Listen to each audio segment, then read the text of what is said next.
Donc là, on va voir le démarrage en côte. Ok. Donc on va faire d'abord avec la technique du frein à main et ensuite sans frein à main. Ok. Donc je suis au point mort. Je viens mettre mon petit frein à main. Donc quand tu enclenches ton frein à main, le frein à main en gros s'active sur tes deux roues arrière. Ok. Ce qui fait que quand tu lâches ton frein, bah, tu n'as pas le risque de reculer. Et c'est pour ça que c'est plus rassurant de faire un démarrage en côte avec frein à main, parce que justement tu n'as pas cette pression de la voiture va reculer au moment où je vais lâcher le frein. Ok. Donc c'est pour ça qu'on peut s'aider du frein à main. Donc c'est un démarrage complètement classique. Ok.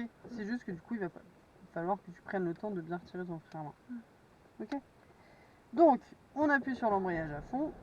On vient mettre sa première, comme sur un démarrage classique. On met pas son pied face au frein parce que du coup, enfin sur le frein parce que du coup notre véhicule est déjà arrêté par rapport au frein à main, donc il n'a pas le risque de reculer. Je viens mettre un petit peu d'accélérateur et ensuite, pareil que sur un démarrage classique, je viens remonter mon embrayage. Ok. Sauf que tu vois là, elle a envie d'y aller mais elle est bloquée par quelque chose.